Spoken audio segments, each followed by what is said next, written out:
Boa noite. O Senhor está no seu santo templo, amém? Feche seus olhos, vamos convidar os anjos do Senhor. Senhor Deus, que alegria é começar a semana na tua casa, que alegria é poder te buscar e te encontrar. Envia teus anjos, Senhor, para cantar conosco, e aceita o louvor que vamos agora tirar de dentro do nosso coração. É o que nós te entregamos em nome de Jesus, amém. Amém, vamos louvar?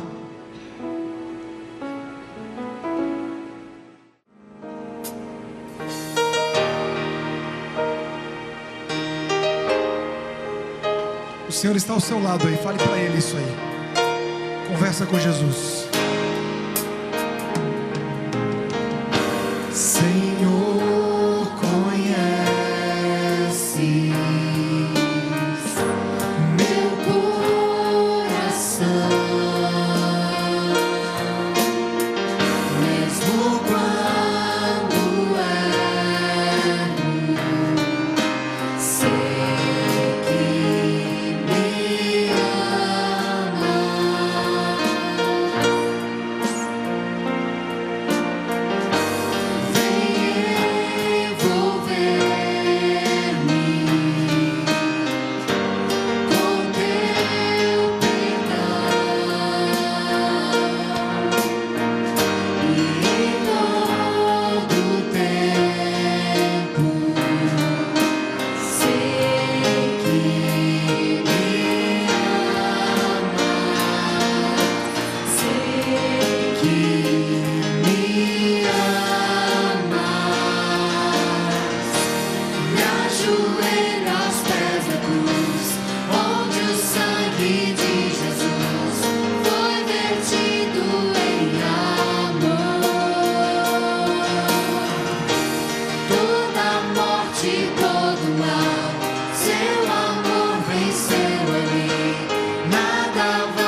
Ajoelho aos pés da cruz, onde o sangue de Jesus foi vertido em amor.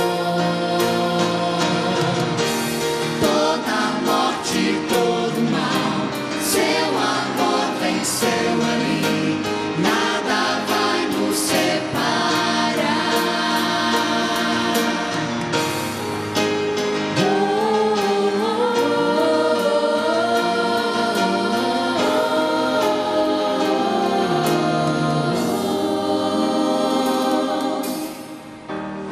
E quando o mundo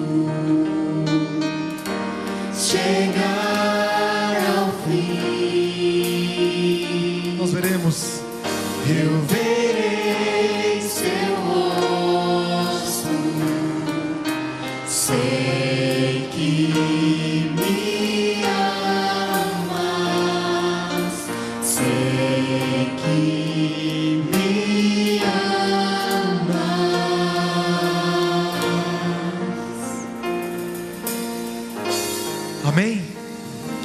Deus é maravilhoso. Queria convidar você a ficar em pé. Levante-se agora na presença do Senhor. E eu queria fazer um convite diferente de oração hoje. Nós temos falado sobre família, orado pelas famílias, mas hoje o tema que nós vamos trabalhar com as famílias, hoje é o tema do perdão na família. Eu queria convidar para essa oração intercessória você que tem um caso na sua família, pode nem ser com você, pode ser os seus pais, pode ser irmãos, pode ser tios, não sei. Mas se você tem um caso na sua família que precisa da intervenção divina para que haja perdão, para que haja cura das feridas, nós vamos clamar por esse perdão hoje aqui. E o Senhor vai visitar essas pessoas aonde eles estiverem. Ele vai tocar corações essa noite, amém? Porque o Senhor, Ele veio e entregou a vida do seu Filho, para que todo aquele que nele crê não pereça, mas tenha vida eterna. E eu quero, enquanto a gente canta, você ore hoje para que o oleiro seja o oleiro do seu coração, trazendo perdão, seja o oleiro do coração de algum querido, mas que haja perdão na sua família. Se esse é o caso da sua casa, sua família, em algum momento, vem aqui para nós orarmos juntos e entregarmos a nossa família na mão de Deus.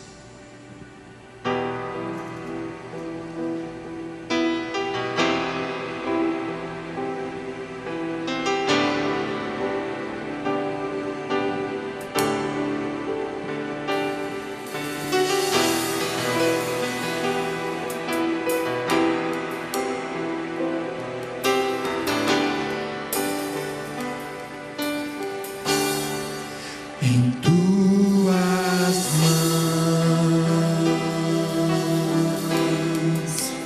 eu sou pó, nenhum valor, barro sou.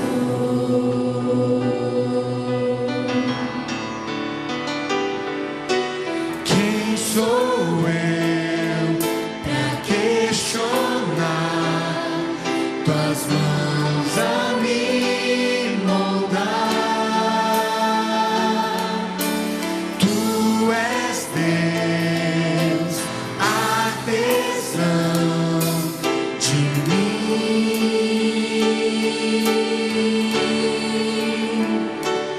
nas mãos do oleiro me entrego inteiro pra ser quebrado e refeito. Nas mãos do oleiro sou restaurado pra ser um novo vaso. Mesmo que no seu coração ainda esteja distante o perdão, né? Venha para o Senhor, traga o seu caso para o Senhor, e Ele vai te ouvir. Nas tuas mãos eu sou pó, nenhum valor, barro sou.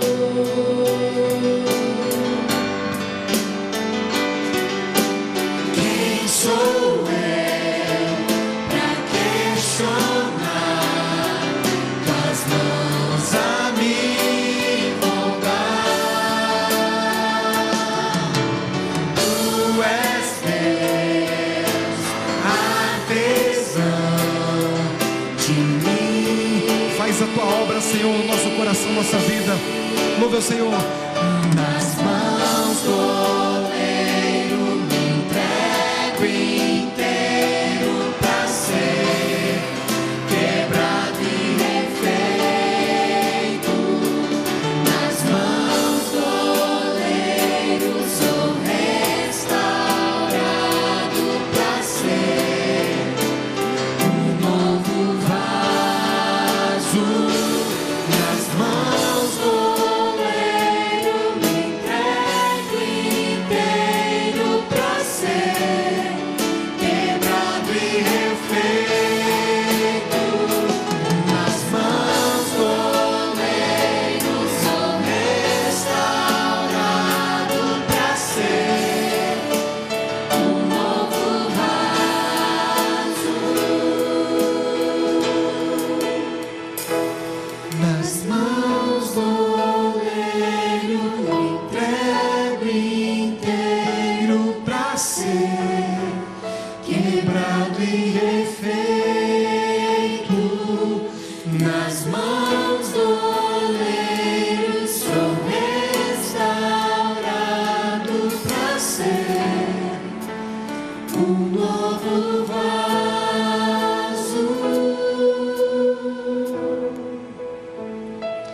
Feche seus olhos.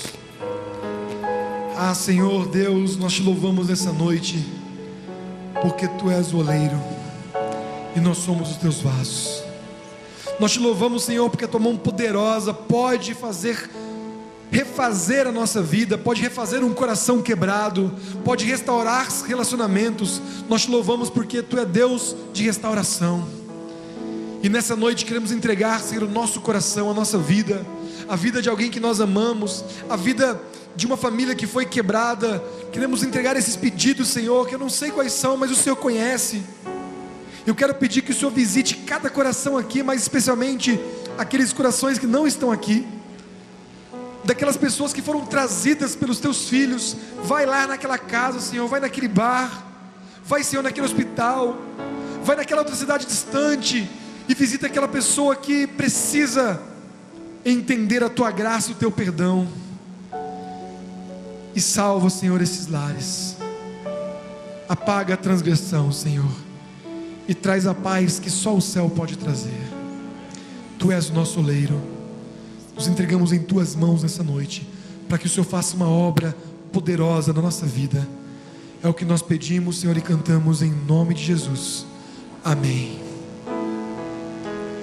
Nas mãos do oleiro me entrego inteiro pra ser quebrado e refeito. Nas mãos do oleiro sou restaurado pra ser um novo vaso.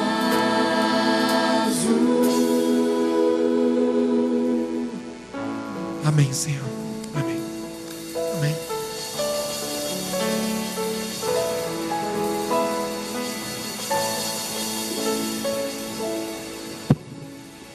Amém.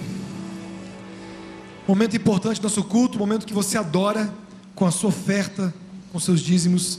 E ali está o ofertório. Você que está nos visitando, se o Senhor tocar o seu coração, oferte o seu também, mas a oferta não vai até você, você tem que trazer até aqui, tá certo? Então enquanto a gente canta, enquanto a gente sorri e louva a Deus pela vida, a gente oferta. Vamos lá.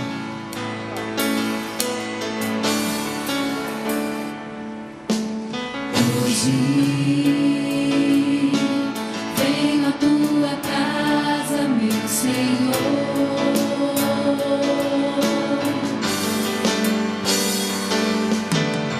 Hoje tenho gratidão por Teu favor.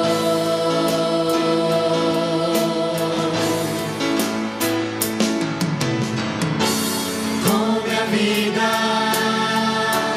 com meus atos, te adoro, oração e meus lábios. Maravilhas tens me dado, te glorifico, pois tens me abençoado. A Ti vou me entregar em oração, a Ti devolverei minha oferta em adoração. Esse é meu desejo, o meu alegrar, a cada dia, Pai, em tudo te adorar. A Ti vou me entregar em oração, a Ti devolverei minha oferta em adoração.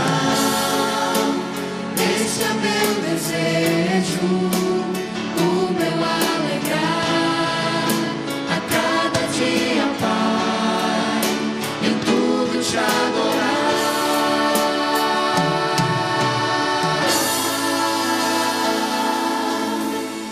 Em tudo, Senhor, te adoramos, e na Tua presença entregamos as nossas ofertas, e fazemos isso em nome de Jesus. Amém. Amém.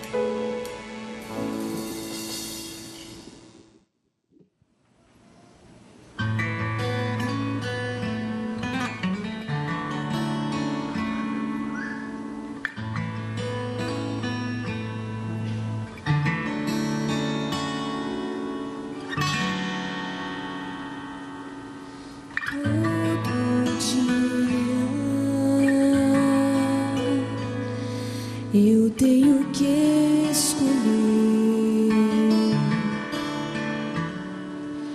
Às vezes é tão fácil,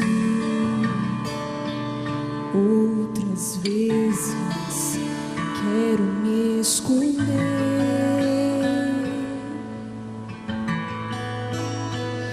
Eu queria só um dia decidir, não decidir, e deixar a tua brisa me carregar por aí.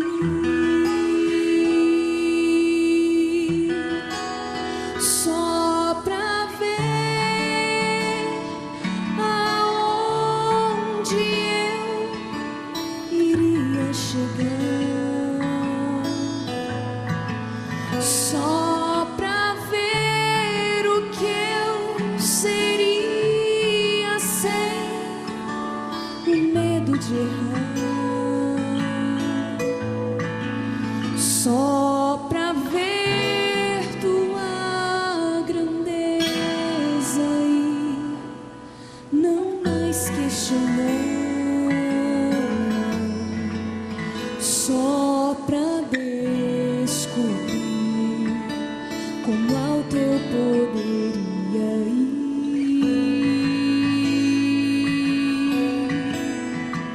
Só pra descobrir como ao teu poderia ir.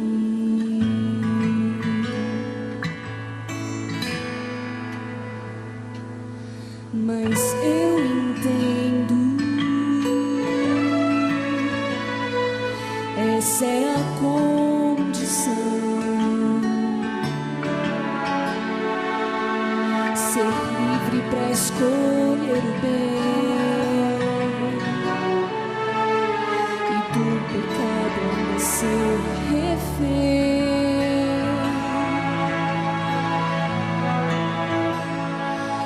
Aceitar a fé, explicar como te servir.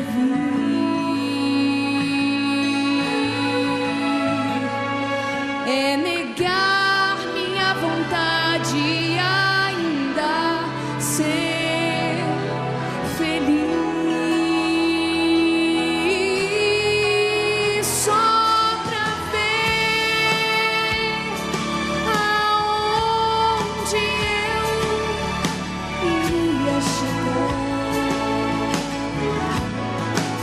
Só pra ver o que eu seria sem o medo de errar. Só pra ver tua grandeza e não mais questionar. Só pra descobrir como ao teu poderia ir.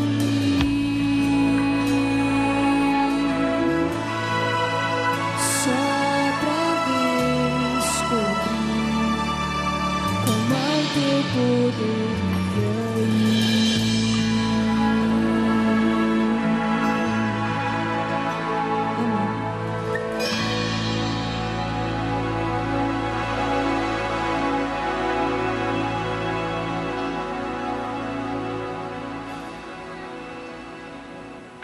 Amém. Amém? Obrigado. Deus seja louvado. Amados, hoje é dia duro, né? Dia de perdão, assim, é um dia difícil, né? Alguém falou, se eu soubesse que era falar de perdão, nem vinha. Não quero perdoar aquele miserento? Não, a gente vai hoje receber a graça do Senhor para perdoar como nós somos perdoados. Mas antes, eu quero falar de algo muito importante, que é o momento final para a gente falar sobre isso. Quero falar sobre o que vai acontecer semana que vem. Semana que vem, sexta-noite, sábado, domingo, segunda e terça, até meio-dia, nós estaremos retirados no nosso acampamento jovem, retiro espiritual, no período do carnaval. A gente sai daqui e vai para um lugar, não é muito longe, é caminho para Bela Vista, mas depois da polícia aí, uns 4 quilômetros só, então não é em Bela Vista, é bem mais para cá, é por ali assim, sabe? Tem um mapinha, tudo certinho. Mas eu estava pensando sobre isso. Se eu chamasse você para comer uma pizza comigo sábado à noite, você fala assim, nossa, bom demais, vamos comer junto. Se eu chamasse você para domingo jogar bola comigo, vamos fazer um time aí, jogar um futebol, você iria, né? Se eu chamasse você para um culto inspirador, com música boa, você também ficaria feliz. E tudo isso vai ter lá. Vai ter a comida, vai ter a oração e o futebol, a piscina e a galera junta, né? É um momento muito especial. Eu gosto do acampamento, é onde eu posso ficar junto de vocês 4 dias papeando, aquele pastor que fica correndo, sempre atrasado, falando com tanta gente lá, vai ficar o dia inteiro para cima, né? Conversando, tirando dúvidas, orando com você. Eu vou ter, inclusive, vou pedir para o Gustavo que está organizando, para separar um tempinho lá, para eu poder, lá no campo de futebol, dar uma aula magna lá, de futebol para os homens aí, tá certo? Para que ninguém saia de lá insatisfeito, falando que não aprendeu a jogar bola finalmente, certo? Mas vai ser muito bom. E na saída vai estar uma equipe do Gustavo ali, equipe jovem, vai estar ali fazendo inscrições, que essa semana a gente precisa comprar, não deixe para sexta-feira, agora eu decidi. E você vê como está fácil ir, está bem baratinho. Se você ficar aqui, você vai gastar muito mais comendo em casa. E você não vai precisar cozinhar, não vai precisar descansar, né? Pode descansar. Você vai ter possibilidade de fazer em 10 vezes de R$15, se você quiser. É igual o Casas Bahia aqui, gente. Olhou, levou, né? Quanto você quer pagar? Então é fácil. Você pode pagar 150, mas você pode fazer parcelado no cartão. Tem várias formas. Você não pode deixar de ir. Especialmente você que quer ter um encontro com Deus e também os jovens da igreja, tá certo? Está feito o convite. Eu estarei lá.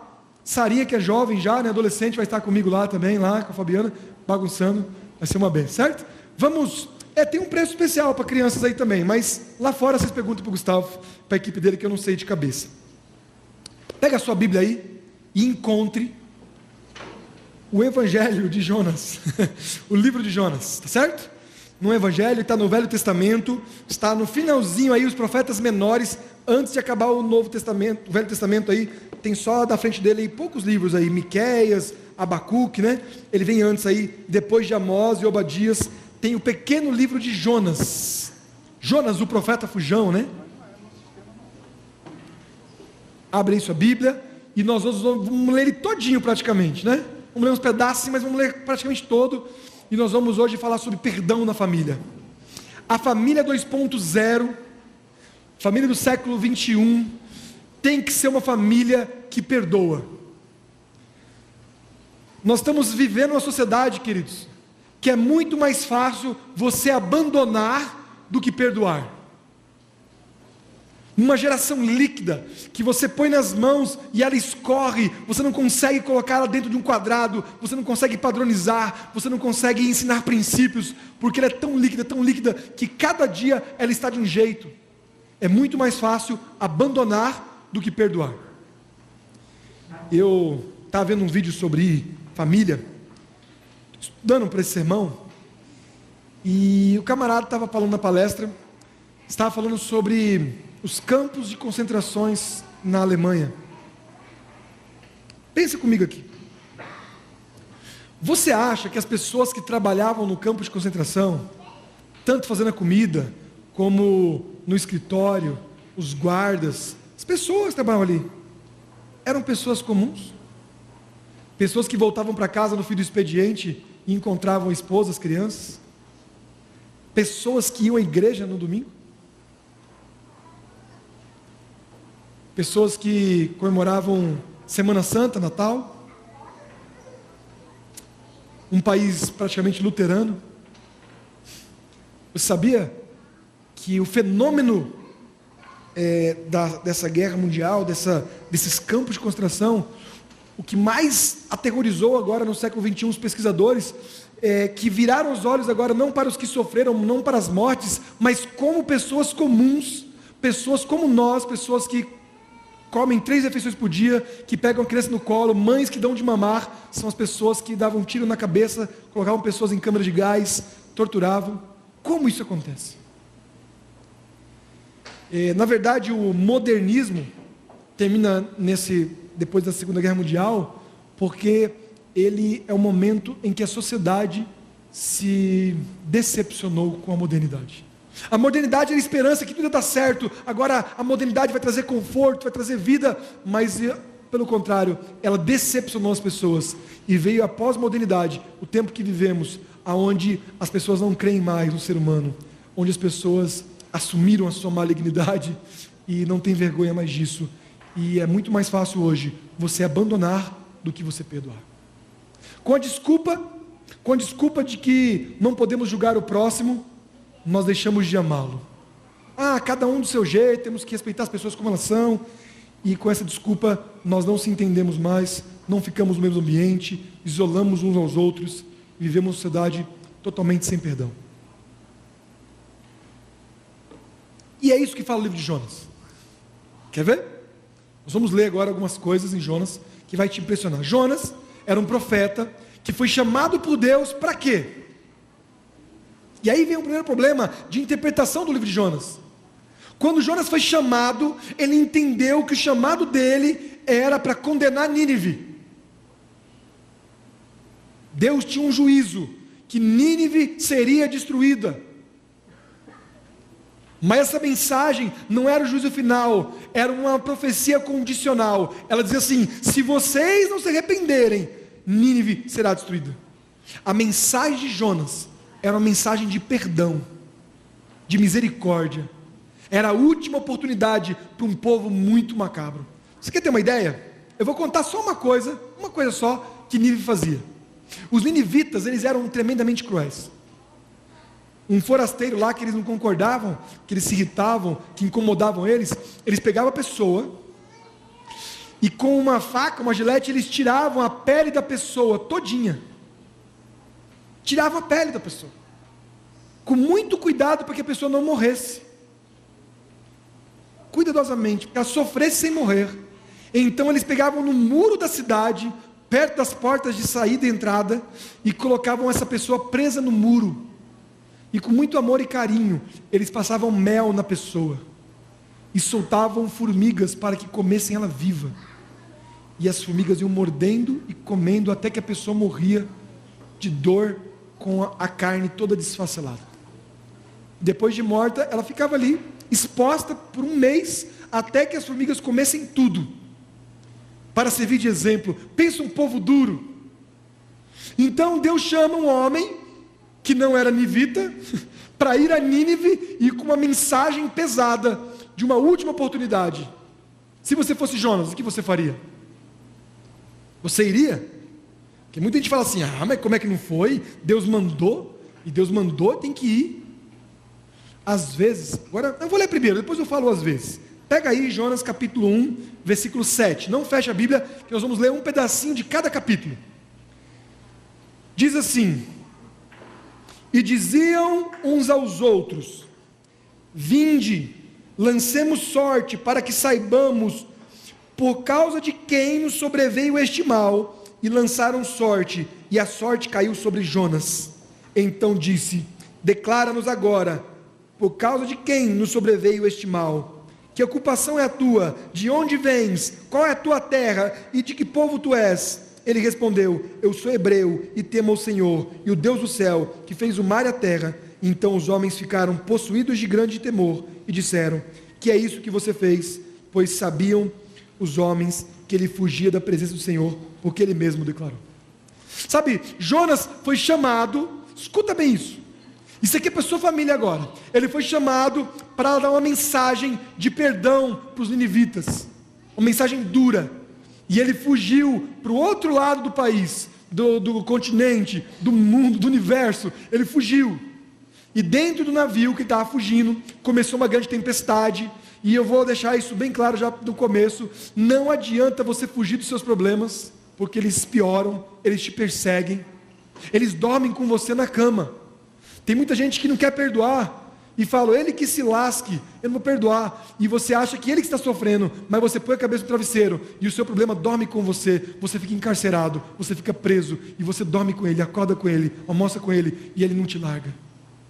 A pessoa que mais sofre é aquele que não dá o perdão, porque ele leva o ofensor para a sua casa, para a sua cama, para a sua vida. Então Jonas foge, e começa uma tempestade, o navio vai virar, o trem está feio, e eles tiram sorte para descobrir quem é o culpado. E deu a sua misericórdia lá. Eu não sei como é que eles fizeram, foi com a caneta Bic. Eles giraram a caneta Bic ali e caiu Jonas. Quem é você? O que você faz? Pense um testemunho, né? Um cristão dando trabalho para os outros. Rapaz, você está aí sofrendo, está brigando, está não sei o que, está xingando. Quem é você? Eu sou daquela igreja ali. Não fala isso, não difama o nome de Deus. Não fala assim, não, eu sou ninguém não, eu estou sem memória, eu acabei de acordar de um coma de 40 anos. Não fale. Sabe, porque a gente acaba, quando a gente não perdoa, quando a gente não ama, a gente acaba difamando o próprio Deus que deu a vida para você. Aquele que ora o Pai Nosso, perdoe as nossas dívidas, assim como nós temos perdoado nossos devedores. Não pode ser como Jonas. E ele fugiu, e ele contou a história dele, e ele falou assim, agora deixa eu pular me joga daqui que vai passar. Foi jogar ele no mar, a tempestade parou. Então, capítulo 1, é um exemplo para nós, família, que nós não podemos fugir dos nossos problemas, que nós temos que encarar os problemas, temos que enfrentar os problemas, e temos que resolver os problemas, porque Deus colocou a gente com uma missão na nossa casa. Vou dar um exemplo. Se seu marido não se arrepende, então seja você o Jonas. Se sua mulher é dura, seja você o Jonas. Se seus filhos são rebeldes, seja você o Jonas. Se seus pais são doidos, seja você o Jonas. Deus está chamando você para ser esse Jonas, que tem uma missão de ir para a direção ao problema e resolver, encarar o ninivita, encarar o perigo, mas em nome de Deus, ministrar misericórdia e perdão. Mas infelizmente Jonas não fez isso. Então Deus, você sabe a história, engoliu ele com um grande peixe e vomitou ele na praia de Nínive. Levou ele de volta para o caminho dele. Deus, ele quer resolver as coisas. Deus vai redirecionando a gente, e Deus dá oportunidades. Se você orar, escute bem isso, e falar, Senhor, me dê a oportunidade para resolver esse problema com meu esposo, com a minha esposa, com meu filho. Deus vai dar oportunidade. É a gente que foge dela, porque a gente não gosta de resolver problema. Essas conversas decisivas, que você tem que pedir perdão, tem que contar o seu pecado, tem que confessar, tem que admitir. Quem que gosta disso? Admitir que fracassou, admitir que perdeu, admitir que o outro estava certo. Ninguém gosta. Olha o capítulo 2 aí, pega a sua Bíblia. Então, Jonas, do ventre do peixe, verso 1, né? Orou ao Senhor seu Deus e disse: na minha angústia clamei ao Senhor, e Ele me respondeu. Do ventre do abismo gritei, e Tu ouviste a minha voz. Alguns dizem que a conversão de Jonas foi dentro da barriga, né, do peixe. A conversão dele foi aí, mas a transformação ainda não. Porque não significa, por você ser cristão, você conheceu Jesus, que você automaticamente é uma pessoa diferente. O ato da conversão é o entendimento que há um Deus, que há perdão, que há misericórdia, mas a transformação, queridos, ela acontece no momento e durante toda a vida. Já vi muita gente que o filho batiza, aí no outro dia, o pai já acorda assim, tu não faça isso, você batizou, agora você é crente, como se o cara já fosse outra pessoa, né? E o moleque vinha perseguido, o pai fica escondido atrás das árvores, né? Perseguido, se o cara pecar, você agora é de Jesus. A transformação acontece no dia a dia. É perdoando por coisas pequenas, é relevando, é levando um lado, dando do outro. Não é assim que a Bíblia ensina? É levando a segunda milha na sua casa. Não é isso que Jesus ensina? E com o tempo vai sendo transformado. Você perceber que Jonas agora é um homem de oração. Ele clama no peixe. Tudo bem que foi uma circunstância bem sinistra. Até eu orava ali, né? Quem não orava? Como dizia um pastor amigo meu, ô lugarzinho ruim para orar. Lugar fedido, gente. Você consegue imaginar que estava no intestino, sim? Diz que era no estômago, né? Mas eu acho que ele desceu um pouco mais. Eu não sei. Sei que bom não era. Primeiro que ele achava que estava morto já, né? Que você está dentro da água e lá embaixo. Um milagre, isso aqui é uma história miraculosa. Mas ela ensina a gente que o único jeito de você viver é no plano de Deus. Tem gente que já foi engolido pelo peixe e não sabe, sabia? Já não está vivendo, está vegetando no bucho de um bicho aí, tá? Sabe? Não vive. Está fora do propósito de Deus, está fora do caminho do Senhor, não volta para resolver, não segue para frente e fica vivendo 10, 15, 20 anos na barriga do peixe. incubado, vivendo fora do tempo e do espaço, anos sem perdoar. Esse tema não estava incluído nos meus temas sobre família, sabe? Nessa série. Mas eu incluí porque a semana vários me falaram: pastor, ore por mim, eu preciso perdoar meu pai, 15 anos, 20 anos, e a gente fica vivendo na barriga do peixe, fica ali incubado, escondido, mas é na angústia que a gente tem que fazer o que, diz o verso? Na minha angústia, clamei o Senhor. O que o Senhor fez? Entenda bem isso. Deus é Deus de perdão, amém? Se tem um problema na sua família, na sua casa, no seu casamento, não preocupa com a parte de Deus, que a parte de Deus está resolvida, Ele já perdoou você, basta você querer. O problema está em nós, é nós que temos que gerenciar nossas emoções, nosso coração, e ministrar o perdão para o outro, acertar o perdão do outro, porque tem pessoa que é perdoada, mas não aceita, né? É tanta culpa, que o outro dá o perdão, mas ele continua agindo como se não tivesse o perdão. Não deixa o peixe vomitar, sabe? Que o peixe tem que vomitar, você tem que sair para a sua vida, você tem que voltar para o seu destino, tem que voltar para a sua casa, você tem que voltar para o plano de Deus. Aí vem o capítulo 3, e hoje, amarre os cintos aí, que eu conheci essa semana um camarada que nasceu em Nínive, de verdade. Essa semana eu passei 3 dias com uma pessoa nascida em Nínive, e a história dele mexeu muito comigo, eu quero compartilhar com você. Mas antes, vamos terminar Jonas aqui. Jonas capítulo 3, versículo 1. Veio a palavra do Senhor, que diz aí, uma segunda vez, misericórdia de Deus, e falou a Jonas: dispõe-te e vai para Nínive, proclama contra ela a mensagem que eu te digo. Levantou-se, pois, Jonas, foi a Nínive, segundo a palavra do Senhor. Ora, Nínive era cidade muito importante diante de Deus, muito importante diante de Deus, e de 3 dias para percorrê-la. Começou Jonas a percorrer a cidade, caminho de um dia, e pregava e dizia: ainda 40 dias e Nínive será subvertida. Queridos, segunda vez, vou falar uma coisa para você: se Jonas não voltasse, Deus ia mandar uma terceira vez, uma quarta vez. Se ele não fosse, ele arrumava outra pessoa e mandava, porque Deus tem um projeto de vida eterna, salvar a humanidade, amém? Salvar você, salvar a sua família, isso é projeto de Deus, e Ele vai mandar quantos profetas forem necessários, quantos pastores, quantos líderes, quantos amigos, Ele vai resolver o trem. Deus usa meios que a gente desconhece. Então Jonas agora volta para lá, e ministra uma palavra, 40 dias, e começa a pregar. E o que acontece em Nínive? Nínive se arrepende. Isso é surpreendente, porque muita gente, escuta bem, não pede perdão, ou não fala com a pessoa que ofendeu, porque quem tem que falar é o ofendido, não o ofensor. Se seu esposo te ofendeu, não espere que ele venha falar com você. A Bíblia fala: se alguém pecou contra você, vai você e fala, porque você está longe do pecado, você pode ajudar aquela pessoa. E muita gente não perdoa e não pede perdão, sabe por quê? Porque fala assim, ó: eu não vou falar não, pastor, aquele homem é duro de coração, ele não vai perdoar não. Não, aquela mulher é muito má, pastor. Ó, ela é metade da sogra, minha sogra, ela mata na unha, essa aqui mata na cutícula. Eles são maus. Não, meu filho, não sei, puxou para a sogra, porque esse meu filho aqui, você é mala. Ministre o perdão, dê oportunidade, converse, abra o coração, porque Nínive, era impossível Nínive mudar, era impossível, mas o Espírito de Deus estava em Nínive. Deus tinha um plano para Nínive, e Nínive mudou de ideia.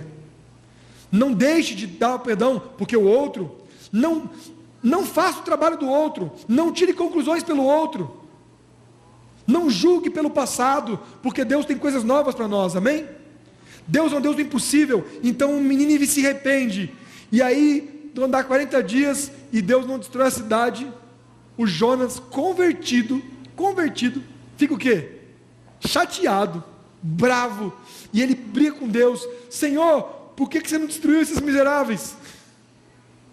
Era para destruir. Acho que Deus olhou e falou: rapaz, eles fizeram isso. Aí Deus olhou para Jonas: e você fez isso, vamos matar você também junto. A gente sempre tem um juízo para o outro, né? Para o outro a gente quer justiça, para nós a gente quer o quê? Misericórdia. Esse é um princípio, queridos, da misericórdia e do perdão. Queira mais misericórdia para o outro do que para você. E o seu lar vai ser transformado. A sua família vai ser 2.0. Quando você quiser mais para o outro do que para você. Considere os outros mais importantes do que você mesmo. Mensagem dura hoje, né? Como é que é isso na prática? Antes, eu quero ler o último verso de hoje. Capítulo 4. Para fechar o livro, versículo 9.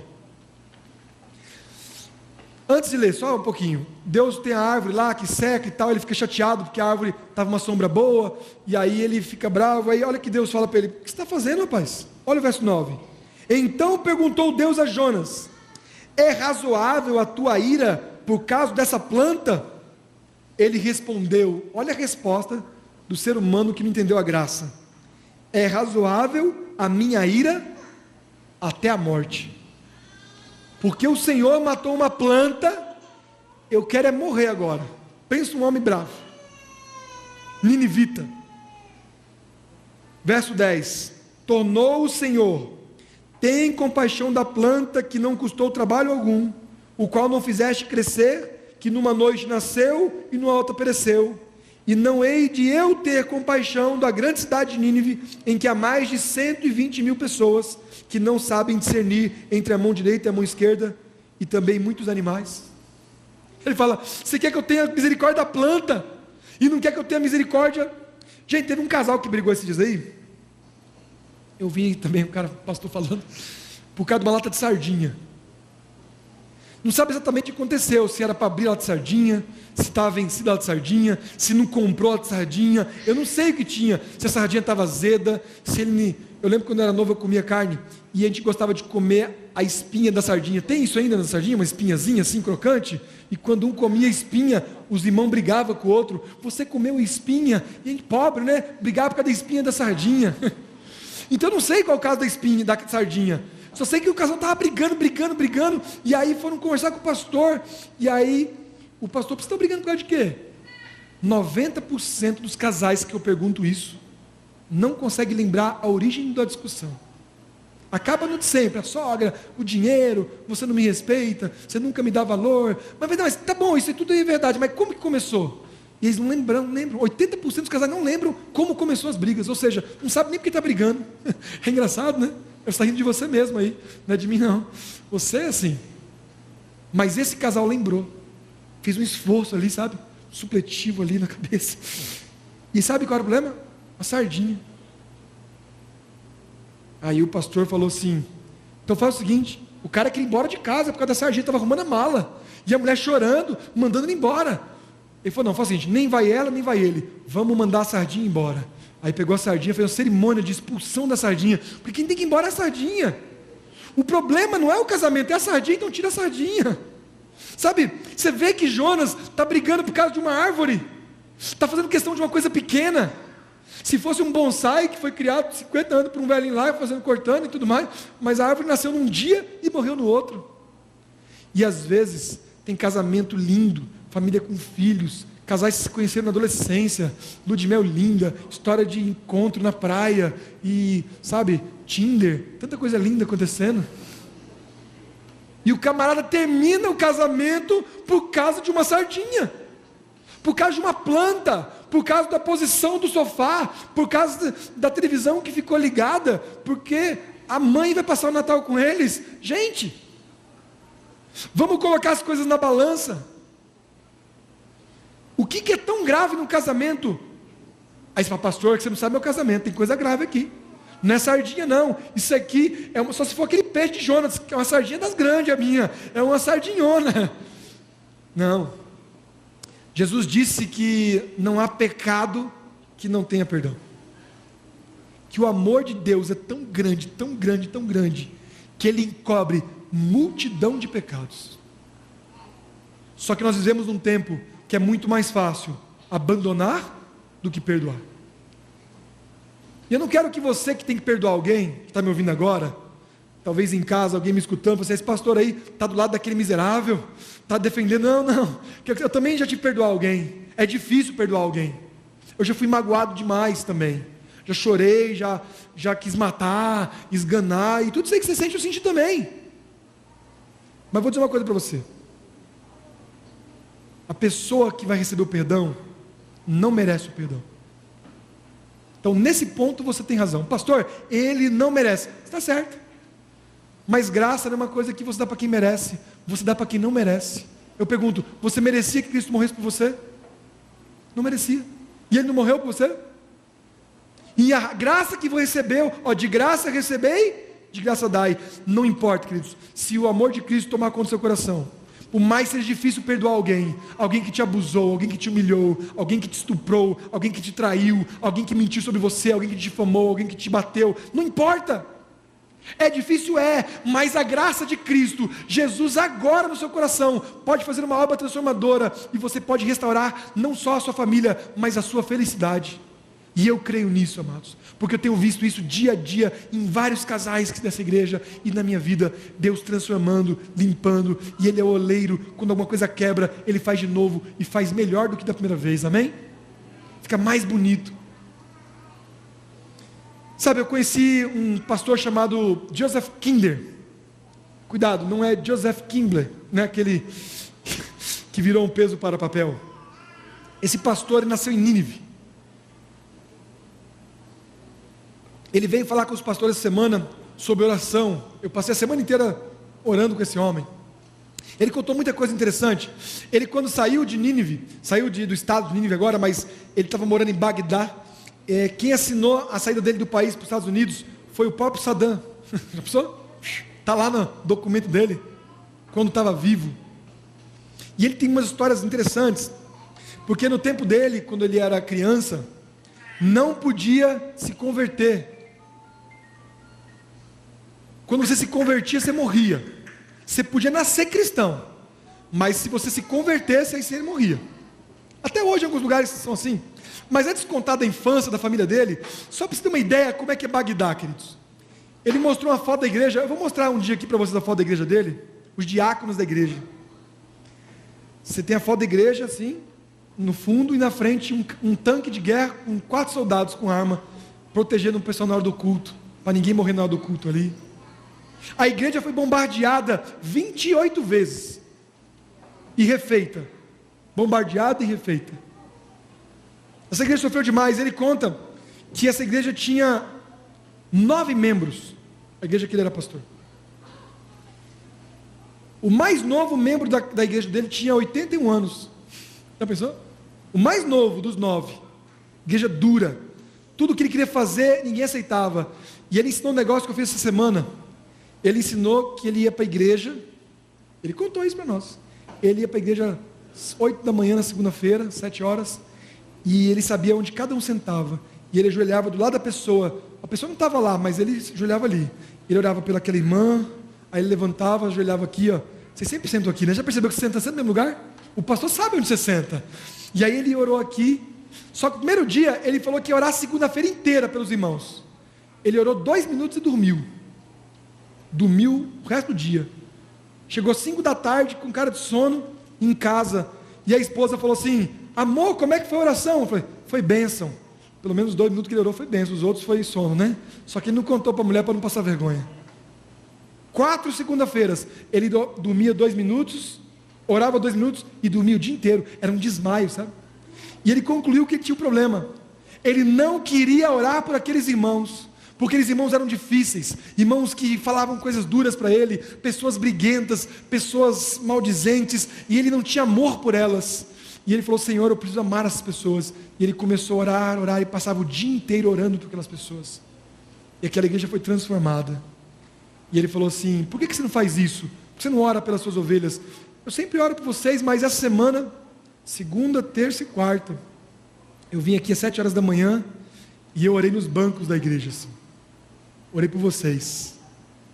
Quem te conhece os bancos que vocês sentam, né? E eu fui aí no banco, orei por vocês. E eu comecei orando por aqueles assim que estão sempre me ajudando, né? Primeiro ancião, diácono, diaconisa, pessoa da música, mas está sempre perto de você, né?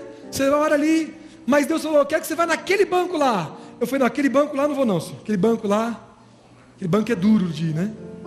Sabia que eu senti isso no meu coração? Dificuldade de ajoelhar num banco da minha igreja e orar por uma pessoa que me odeia, que me difama.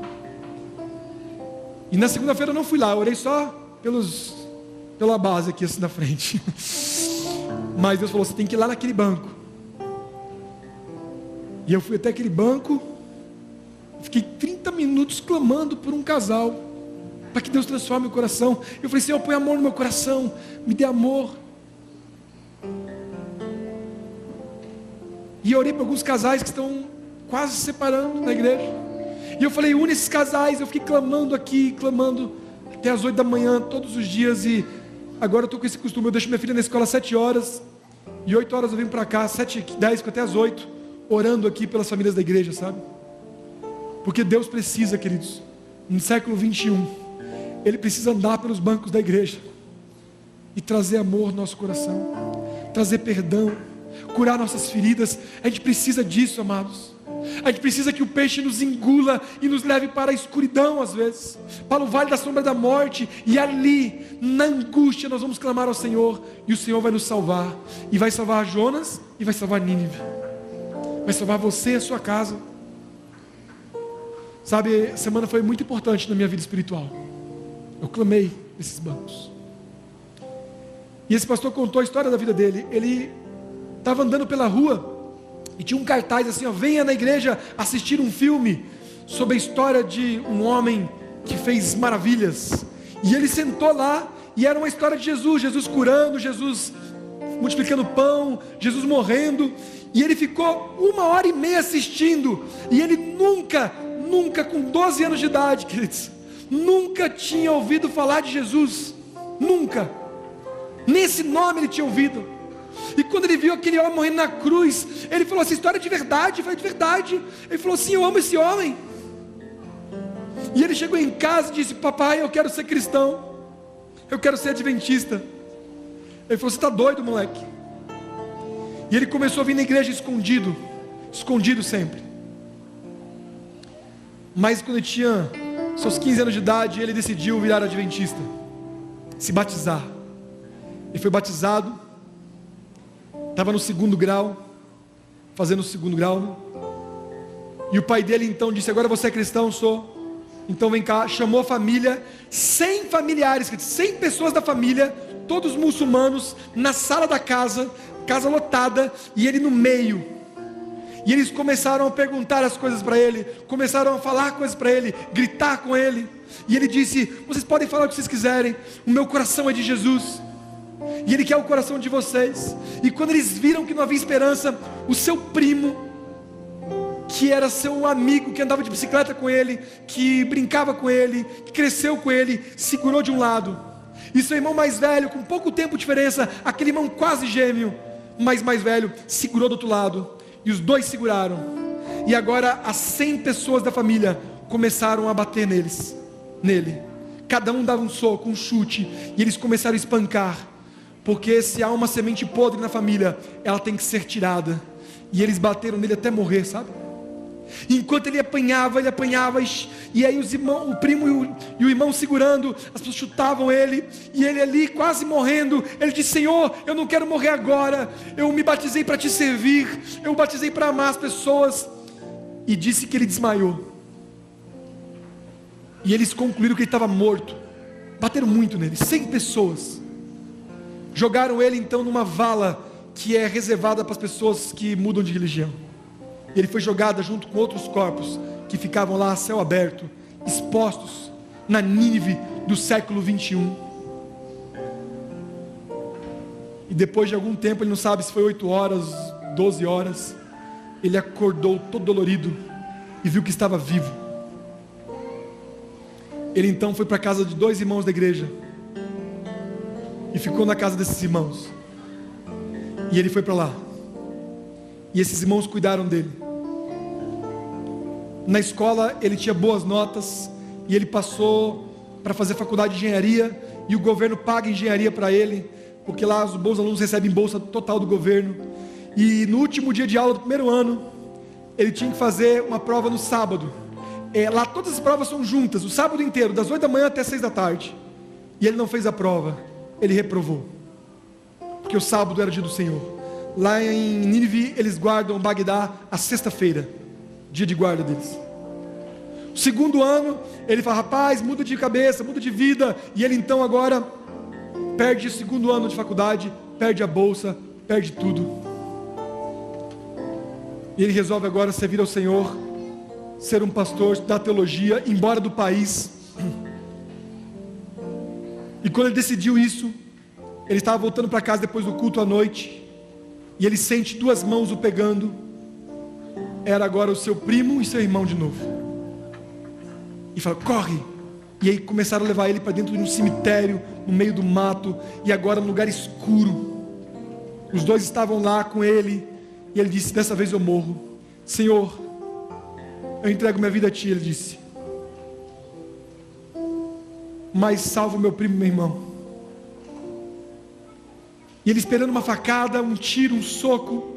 E ele disse que passou uns 10 minutos encurvado, esperando as pessoas chegarem e o matarem. Então ele escuta uma voz do seu primo, que diz assim, você está doido? E ele abre os olhos e fala assim, ou você está doido, ou o seu Deus é realmente poderoso. E ele passou a madrugada naquele cemitério, pregando para o seu primo e para o seu irmão. Aqueles que o seguraram para o apedrejamento, sabe? E ali naquele cemitério, os dois se converteram. E eles conseguiram um barco, um transporte, para que ele fosse para a Europa, estudasse. Esse pastor hoje é um grande pastor, um professor de teologia, um pastor famoso. E o primo dele, aquele primo que segurou o braço dele, é hoje o pastor da igreja de Bagdá. Aquela igreja de 8 pessoas, hoje é uma igreja de 170 pessoas, e já tem uma segunda igreja. Uma igreja que é bombardeada e é reconstruída, é destruída e reconstruída. Porque para Deus, queridos, não há quantidade de perdão. Não importa quantas vezes tentarem destruir sua casa, a sua vida, o seu perdão pode transformar a vida da sua família, pode transformar o seu coração. Quando esse homem me contou essa história, eu pensei comigo, se ele pode perdoar aquele primo dele, eu posso perdoar qualquer pessoa. Eu saí de lá, peguei meu carro, vim aqui para a igreja, e eu posso dizer para vocês que eu posso orar nessa igreja em qualquer banco, amém? E você pode orar hoje abraçado da sua esposa, você pode abraçar o seu pai hoje, orar com ele, você pode orar pelo seu filho, você pode orar alguém que está longe de você, alguém que te machucou, você pode dar o perdão que só Cristo pode dar. Se você quer esse milagre na sua vida hoje, quero pedir que você fique em pé. Nós vamos cantar juntos e vamos clamar a Deus por esse milagre, para que a história de Nínive se cumpra, Senhor, na tua igreja nessa noite. Se for preciso, Senhor, nos engula. Se for preciso, Senhor, nos redireciona. Se for preciso, Senhor, nos cubra. Mas faça a tua obra em nós hoje, faça um milagre e transforma essas famílias aqui hoje, Senhor. Sejam famílias renovadas. É o que eu peço por Jesus. Amém. Vamos louvar?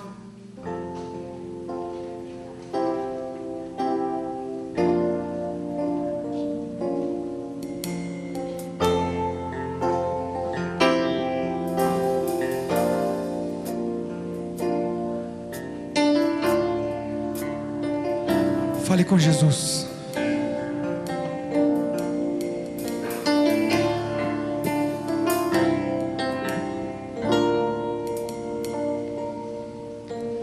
Venham os fracos que levam seus fardos, venham perdidos que em teu nome milagres vão acontecer.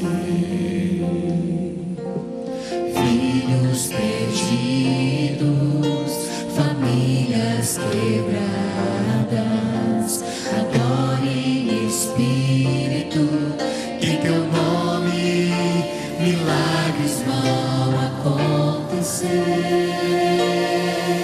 Realiza teus planos em mim, desvenda teus olhos e me faça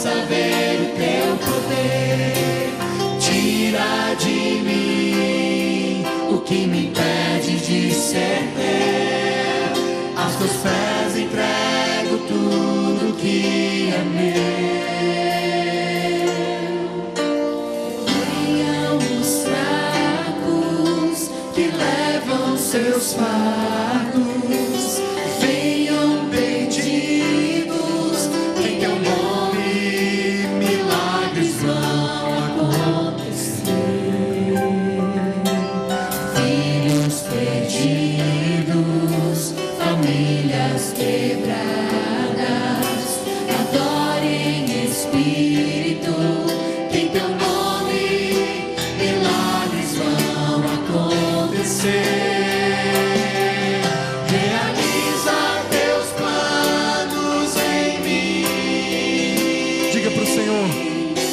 Acenda meus olhos e me faça ver o teu poder. Tira de mim o que me impede de ser teu. Aos teus pés entrego tudo que é meu.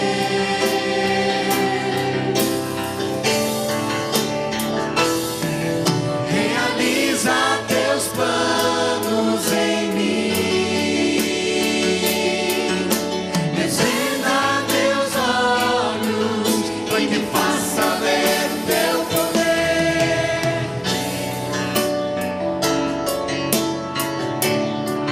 Com o Senhor agora, diga: Senhor, tira de mim o que me faz ficar longe de Ti.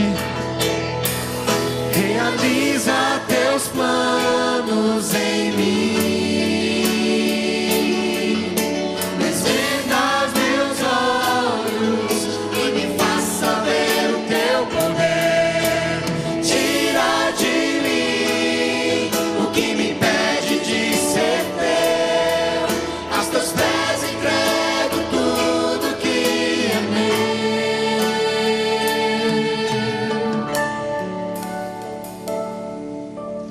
Venham meus fracos que levam seus fardos, venham perdidos, que em teu nome milagres vão acontecer.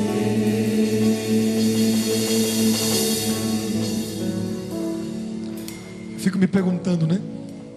Se no meu próprio coração eu não sabia que tinha um lugar negro ali, um lugar escuro, um lugar que Deus não podia habitar. Então eu não sei o que está acontecendo no seu coração. Eu precisei ir lá no profundo do meu ser para encontrar a minha dor e encontrar o perdão que Deus tinha para mim. Será que tem aqui no grupo alguém que precisa perdoar? É o momento seu. Alguém que te machucou? Será que aqui, lá no fundo, aqui na frente? Será que alguém que está nesse lado de cá? Não sei. Eu sei que o Espírito Santo ele vai caminhando pela igreja e ele vai tocando corações, dizendo assim: olha, é você que precisa sair daí e ir para Nínive. É você. Não sou eu que vou dizer isso, mas o Senhor está falando no nosso coração agora, porque Ele não quer que você continue fugindo no meio da tempestade. O Senhor quer encontrar o seu coração hoje e dar a paz que você precisa. Feche seus olhos. Peça a Deus perdão primeiro. E peça forças para perdoar. Peça que Ele transforme a tua casa. Peça ao Senhor que Ele faça da sua família Nínive um povo que não valia nada. Talvez para Jonas, mas tinha um valor inestimável para o Senhor. E recebeu o perdão, porque Jesus pode todas as coisas.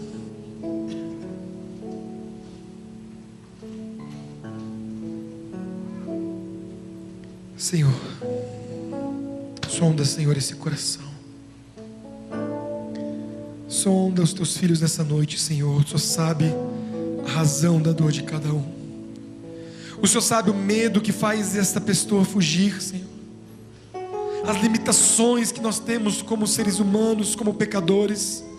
Por isso, Senhor, hoje nós aprendemos que o Senhor busca Jonas. O Senhor traz, o Senhor insiste. O Senhor clama. O Senhor salva. a obra que o Senhor fez na vida de Jonas e de Nínive, Senhor, faz nesta igreja nessa noite, faz nessas famílias, nesses lares. Nós precisamos, Senhor. Como seremos cristãos?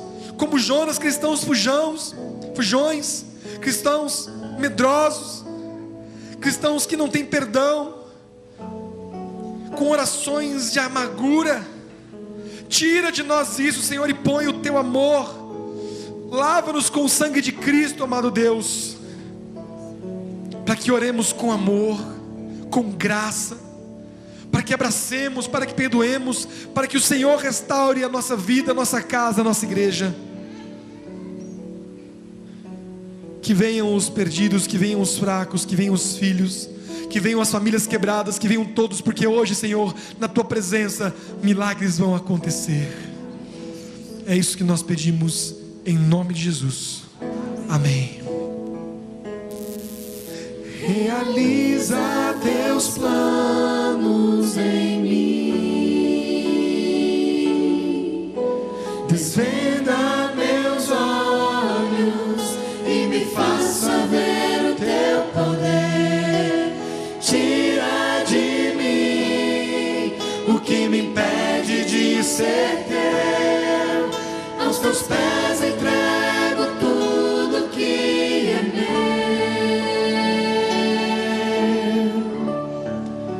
A Ti entregamos nossa vida.